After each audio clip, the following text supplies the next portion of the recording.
Merhaba arkadaşlar. Millet ve milliyetçilik sorunlarını ele alma bakımından günümüzdeki İran Savaşı'nda ilgili bazı konulara değinmeyi yararlı olacağını düşündüğüm için bu videoyu bu konuya ayıracağım. Yani bu İran Savaşı'nın neden ortaya çıktığını, bu savaşın ayrıntılarına ilişkin kuşkusuz her arkadaş belli kaynakları taramaya, izlemeye de çalışıyordur. Bu konunun sorunuyla ilişkisi ne de bu videoda kısaca değinmeye çalışacağım. Ama öncelikle e, özellikle de ABD Başkanı Trump'a ilişkin basında değişik yayın organlarında sözü edilen bir takım tespitlerin ve değerlendirmelerin sağlıklı olmadığını vurgulamak istiyorum. Bazı içerik üreticilerine bakmak gerekirse Trump'ın İran Savaşı'na başlamasının öyle karmaşık bir nedeni yok. Bazıları bunu onun Epstein dosyasında yer almasına ve orada başına gelebilecek sıkıntıları bertaraf etmek için kolay bir zafer tutkusuyla bu işi başlattığını ve savaşın gerisinde bunun olduğunu söylüyorlar. Bazıları ise savaşın başlatılmasını Trump'ın işte Siyonistlerin etkisinde kalarak Siyonist lobilerin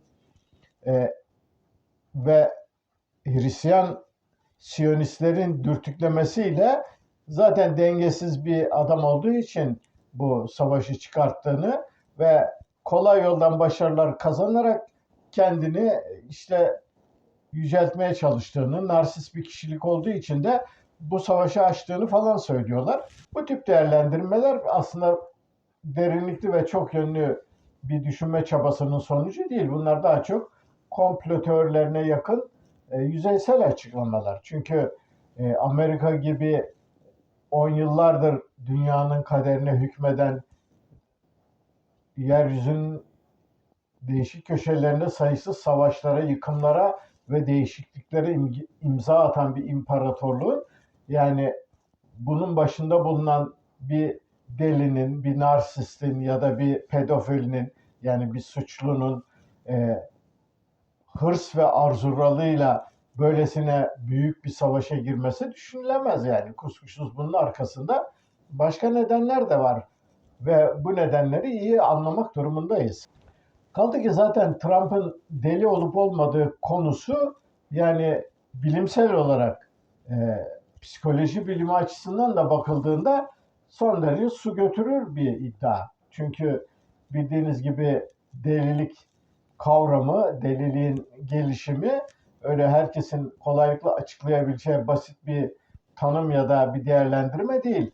Yani Hitler'e örneğin deli deniyordu ama bir delinin milyonlarca insanı peşinden sürüklemesi ve bir koskoca bir imparatorluğu dünyayı alt üst edecek bir savaşa sokması mümkün olabilecek bir şey değildi.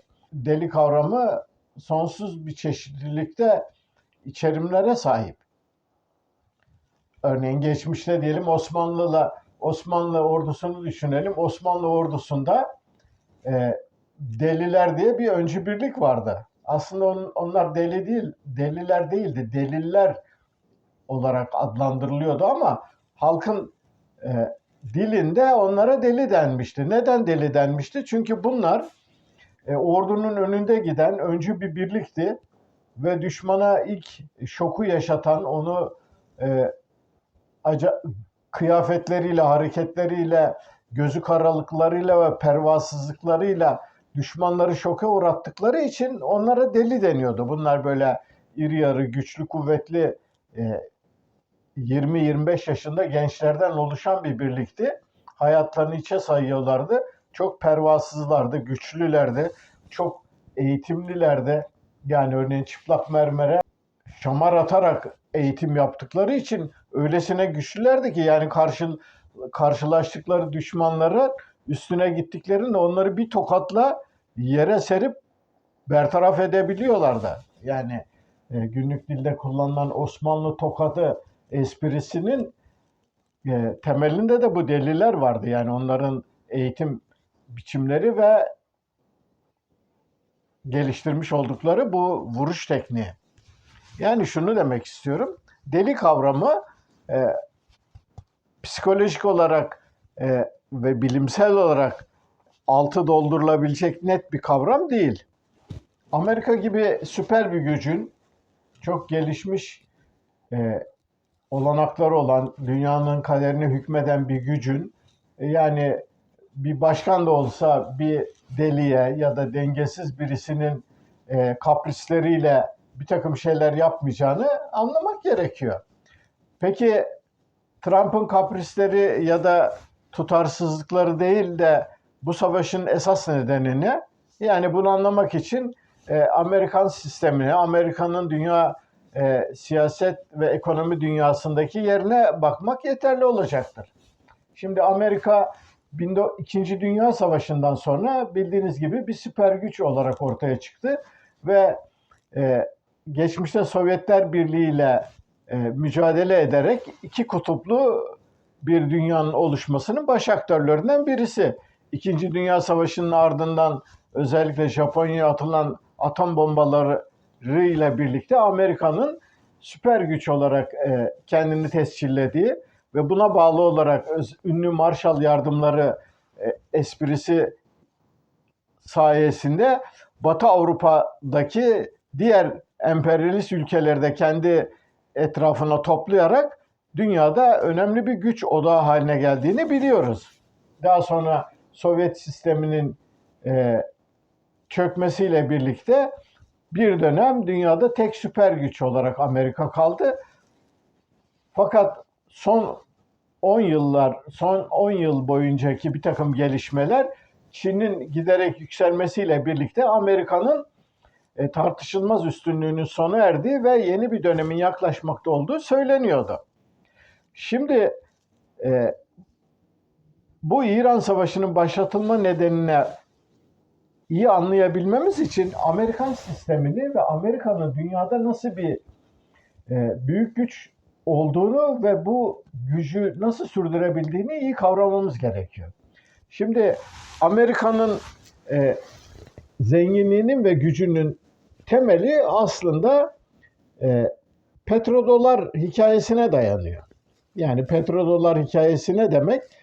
Bildiğiniz gibi yakın bir döneme kadar dünyada enerjinin temel birimi olarak petrol ve ona bağlı doğalgazın alım, satım, ticareti hepsi dolar üzerinden yapılıyordu. Yani herkes yeryüzünde bu metallerin kullanımında, satın alınmasında ve satılmasında dolar kullanmak zorundaydı. Şimdi bu neden bu kadar önemli? Çünkü bu o kadar önemli bir olay ki bunun Amerika'ya sağladığı olağanüstü bir avantaj vardı. Ki bu avantaja aslında ekonomi literatürüne senyoraj etkisi deniyor. Yani senyoraj aslında Orta Çağ'daki Avrupa'daki senyörlerden geliyor. Çünkü eskiden Orta Çağ'da Avrupa'da belli krallıklarda paraların geçerli olması, paraları basma ve onları yönetme işi senyörlere, belli güçlü senyörlere verilmişti ve onların hakkıydı. Şimdi senyoraj hakkı daha sonra merkezi devletler kurulduktan sonra devletlerin eline geçti ve dolayısıyla senyoraj hakkı devletlerde. Yani ne demek senyoraj? Örneğin Türkiye'de diyelim işte bir kağıdı alıyorsunuz, 1 liralık bir kağıt. Onun üstüne belli bir şekiller çiziyorsunuz. Sonra da Merkez Bankası'nın damgasını atıp belli imzaları çaktıktan sonra bu 1 liralık kağıt parası 200 liralık banknot haline dönüşüyor. Ve bu 200 liralık banknotu devlet maaşları öderken, işte ödemelerini yaparken bunu kullandığı zaman ne olmuş oluyor? Devlet havadan para kazanmış oluyor. Yani senyoraj hakkı dediğimiz bu. Yani bir devletin karşılıksız olarak para basarak bunu kullanabilme yetkisi. Ama tabii bu senyorajın belli sınırları var. Şimdi bir devlet iyi benim böyle bir hakkım var deyip fütursuzca para bastığında ne olur? Bir süre sonra piyasada para bollanır.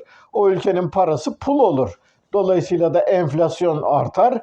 ve dolayısıyla diyelim işte 1 liralık malı 100 liraya almak zorunda kalırsınız. Para basmaya devam ederseniz 1 liralık malı 1000 liraya almak zorunda kalırsın ve geçmişte örneğin Almanya'da falan gördüğümüz gibi diyelim bir ekmek almak için çuvalla para götürmek zorunda kalabilirsiniz. Dolayısıyla bu senyörajın sınırları var. Bunu ekonominin işleyiş kuralları içerisinde kullanmanız gerekir. Peki şimdi Amerikan dolarının senyöraj etkisi nedir? İşte biraz önce söylediğim gibi dünyada temel enerji kaynaklarını ve ticaretin temelinde doların kullanılması ve doların bu şekliyle de bütün dünya merkez bankalarının kullandığı bir rezerv para haline gelmiş olması Amerika'ya müthiş bir senyöraj hakkı tanıyordu. Şimdi bugün dünyada yaklaşık bildiğim kadarıyla 250-300 trilyon dolarlık bir hükümetlerin, devletlerin borçları var. Bu borçların tümünün içerisinde Amerika'nın borçları bildiğim kadarıyla 40 trilyon doları falan aşan bir borç. Yani Amerika'nın bugün dışarıya borcu 40 trilyon dolar. Peki Amerika bu kadar ağır 40 trilyon kendi bütçesinin bile kaç katı olan bu kadar büyük bir dolar borcunun altından nasıl kalkıyor? Nasıl bunu sürdürebiliyor? İşte doların senyöraj etkisi nedeniyle Amerika karşılıksız olarak dolarları basıyor, bütün dünyaya dağıtıyor. Dünyada petrol, doğalgaz ve önemli ticari emtialar ve bütün merkez bankaları rezerv para olarak doları kabul ettikleri için dolayısıyla Amerikan tahvilleri bütün dünyada alıcı buluyor. Tahvil dediğiniz sonuçta o da paranın değişik bir biçimi. Ve dolayısıyla Amerika'nın bu kadar büyük bir olanağı ve kapasitesi var. Fakat son 10 yıllarda hatta bunun ilk işaret fişeğini Libya ve Irak çekmişti. Zaten Kaddafi'nin ve Saddam'ın sonunu getiren de aslında petrollerini dolara bağlı olarak olmadan satabileceklerine öne sürmeleri ve bu yönde girişimlerde bulunmalarıydı. Ve biraz önce anlattığım gerçeklerden ortaya çıkan sonuç şu, böylesi bir yola girilmesi 40 trilyon dolardan fazla borcu olan Amerika'nın ipinin çekilmesi anlamına geliyordu ve dolayısıyla Amerika ne yaptı? 11 Eylül komplosunu belki kendisi yaparak, belki de bundan yararlanarak aç kurtlar gibi her tarafa saldırdı ve dolayısıyla ne oldu? Amerika'nın bu pervasız gidişi ülkelerin kaderlerini değiştirmeye başladı. Ve bu noktada dünya enerji potansiyelinin merkezi konumunda olan Orta Doğu'ya sahip çıkabilmek için Amerika peşine sorgusuz sualsiz oradaki ileri askeri gücü olarak İsrail'i kullanmak istedi ve Amerika'nın İsrail aşkının gerisinde bu var. Fakat bu İsrail aşkı zaman içerisinde Amerika'da kökten dinciliğin gelişmesiyle Hristiyan Siyonistlerin giderek güçlenmesi ve Yahudi lobisinin aşırı güçlenmesinin sonucu olarak aslında Amerika ile İsrail arasındaki ilişki karmaşık bir denkleme büründü. Ve dolayısıyla bugün örneğin Amerika'da da tartışılan İsrail'in Amerika için bir yük olduğu ve onu kendi amaçları için kullandığı gibi tartışmaların giderek daha da artacağını görebiliriz. Sonuç olarak bu İran Savaşı'nın arkasındaki temel güdü, temel dürtü Amerika'nın kendi senyöraj hakkına yönelik İran'dan gelen büyük tehdidi açıkça görmesi ve bu noktada İran'ın da aynı Saddam gibi, Kaddafi gibi, Esad gibi devirmek istemesinden başka bir şey değil. Yani bu İran Savaşı'nın temeli Amerika'nın kurmuş olduğu imparatorluk ve bu imparatorluğu sürdürmesindeki temel mekanizma olan senyöraj hakkını sürdürebilmesinin önünde bir engel ve giderek bir çıbanbaşı haline gelen İran işini halletme arzusuydu.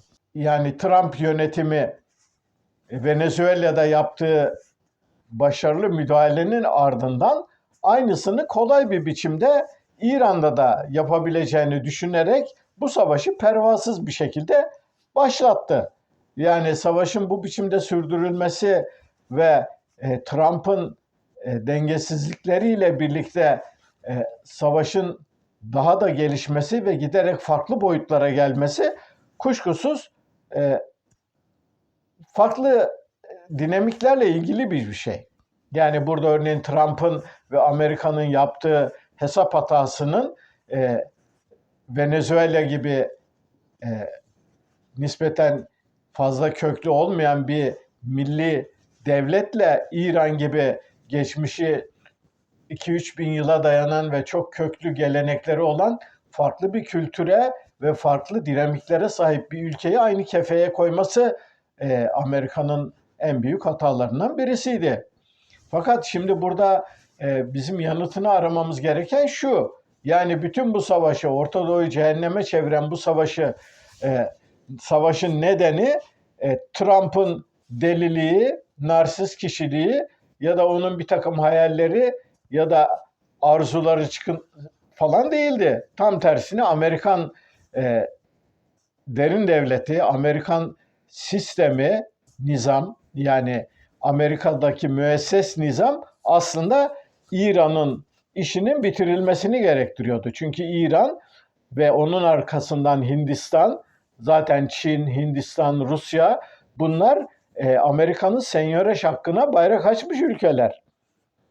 Yani dolayısıyla onları bu yönde destekleyen ve onlara dolar dışında yuanla ve diğer para rupiyle falan petrol ve doğalgaz ihraç eden İran'ın yok edilmesi Amerikan müesses nizamı için bir zorunluluk haline gelmişti. Bu zorunluluk haline geldiği için de Amerika ve İsrail'i de yanına alarak bu savaşı başlattı. Yani bu savaşın temel nedeni ve sürdürülmesindeki esas dürtü buydu. Dolayısıyla konuya bu açıdan bakmak gerekiyor. Şimdi aslında bu savaşı bu biçimiyle yapması Amerika'nın daha önceki savaşlarda da benzer durumlara düştüğü bir açmaza ve sıkıntılı duruma düşmesinin nedeni oldu.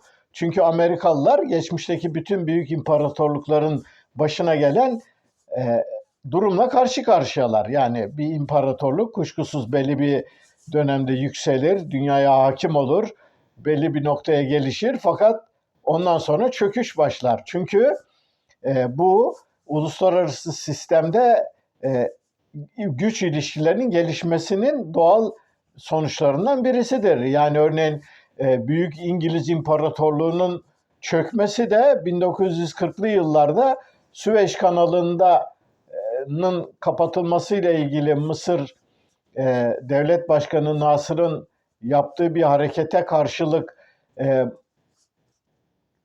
İngiliz İmparatorluğu'nun müdahalesiyle başlamıştı ve İngiliz İmparatorluğu oraya yaptığı müdahalenin sonucu olarak aslında tasını tarağını toplayıp Orta Doğu'dan çekilmek zorunda kalmıştı.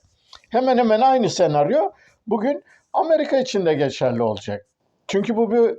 Çünkü bu kaçınılmaz bir süreç gibi gözüküyor. Şimdi bu sürecin aslında millet ve milliyetçilik sorunuyla da doğrudan bir ilgisi var.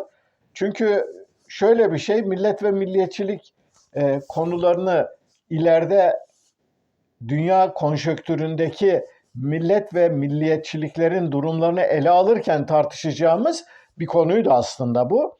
Yani milliyetçiliğin yükselmesi ve milli devletlerin yükselmesi aslında dünya çapındaki sömürü sisteminin durumuna, sömürü sisteminde mağdur olan ülkelerin ve halkların durumlarına doğrudan bağlıydı. Şimdi Amerika'nın bu biçimde dizginsiz ve sınırsız bir biçimde, yani Trump'ın narsistliğini, tutarsızlıklarını, deliliklerini öne sürerek başlattığı bu pervasız saldırı aslında uzun vadede milliyetçi tepkilerin ve değişik ülkelerdeki milli devletlerin güçlenmesi ve bunların yeni kutuplaşmalar halinde farklı biçimlenmelerde ittifakların gelişmesinin önünü açacak. Yani bugün Trump gibi bir söylediğini tutmayan, sürekli yalan söyleyen, sürekli dengesiz açıklamalar yapan bir politikacının bu ülkenin en başında başkanlık konumunda bulması ilk bakışta insanlara çok saçma ve anlamsız geliyordu. Fakat aslında bunun altında çok mantıklı ve akıllı bir strateji yatıyor. O strateji de şudur: gücünden kaybetmekte olan ve düşmekte olan Amerikan İmparatorluğu kendi gücünü koruyabilmek ve çevreye, bütün dünyaya sınırsız bir tehditler savurarak kendi gücüyle bu çöküşü engellemek için çılgınca bir hamle yapmak zorundaydı. Bu hamle de Trump'tı. Trump'ın ne olduğunu Amerikan müesses nizamı bilmiyor muydu? Biliyordu elbette. Trump'ın Epstein dosyasında neler yaptığını, nelerinin olduğunu bilmiyordu. Biliyordu ama Trump varsa o işin içerisinde İngiltere veliahtı var, Bill Clinton var, nice örneğin saygın Nobel ödülü almış bilim insanları var. Bir sürü insan var. Bu kadar insanın arasında Trump'ı ayırıp onun arkasında durmak diye müesses nizamın bir derdi yok ki. Yarın bir gün gerekli olduğunda o soruşturma doğal akışına girer. Trump da cezası neyse çeker. Ama dikkat edin, bu savaş sırasında Trump sürekli olarak savaş suçları işliyor. Yani insanlık suçu denilebilecek sivil hedeflere yönelik saldırılara açık onay veriyor. Bir başka ülkenin yöneticilerini, devlet başkanlarını, genelkurmay başkanlarını pervasızca öldürmeden zevkle ve huşuyla söz ediyor. Bunlarla açıkça böbürleniyor. Ama bütün bunlar aslında sadece Trump'ın ve Amerika'nın İran'a yönelik saldırıları anlamına gelmiyor. Aynı pervasızlığı kendi ülke içerisinde de büyük sermayenin çıkarları doğrultusunda her şeyi yapabileceğini, yerleşik hukukun, kuralların, işleyişlerin, uluslararası hukukun hiçbir anlamının olmadığını, tek belirleyici gücün Amerika'nın korkunç askeri gücü olduğunu vurgulamak istiyor. Yani onun Grönland'da pervasızca istemesi, Küba'ya dönmesi, orayı burayı her tarafı alacağım, edeceğim, yıkacağım, edeceğim demesi, bütün bunlar gülünecek müesses nizamın, Amerika'daki yönetimin gerçek sahiplerinin dudak bükecekleri olgular değil ki. Tam tersine onlar bu şekliyle Trump'ın hareket etmesiyle birlikte kendi çıkarları için uluslararası yasaların, uluslararası ilişkilerin, ülke içerisindeki demokratik işleyişlerin, Anayasa Mahkemesi'nin, kuralların hükümsüz kılınmasını ve kendi istedikleri yönde işleyişlerin sağlanabilmesi için Trump'ı koçbaşı olarak kullanıyorlar. Ama yarın bir gün işler tersine gittiğinde yapılacak şey çok basittir. Normal işleyişin gerektirdiği hukuki prosedürler neyse o işletilecek. Trump görevden alınacak. Ondan sonra mahkemelere çıkarılacak. Mahkemelerin verdikleri kararlarla birlikte adam hapse atılacak. Zaten yaşı 80'i geçmiş. Ona ne olacağı egemenlerin umurunda değil. Uluslararası düzeyde de Amerikalılar yarın bir gün karşılarına Birleşmiş Milletler ve ona bağlı olarak uluslararası kurallar ve yasalar çıkarıldığında bütün suçu Trump ve onun avanesinin üzerine yıkarak bu işten sıyrılmaya çalışacaklar. Yani Amerika'da bugün Trump'ın göstermiş olduğu pervasızlığın ve mantıksız hareketlerinin temelinde böylesi bir rasyonelite yatıyor gerekiyor. Kuşkusuz bu gelişme ilerideki videolarda ele alacağım milliyetçilikle ilgili, milli devletlerle ilgili sorunların da farklı bir biçimde yeniden ele alınmasını gerektiriyor. Milliyetçilik sorunuyla ilgili temel meseleleri ele aldıktan sonra dünya siyasetindeki milletlerin gelecekleriyle ilgili konuları tartışırken bu konuların ayrıntılarına girmeye çalışacağım. sanırım bu videonun da sonuna geldim. Beni dinlediğiniz için teşekkür ederim. Yorum yapan, destekleyen, eleştiren bütün arkadaşlara teşekkür ediyorum. Bir sonraki videoda buluşana kadar hoşça kalın.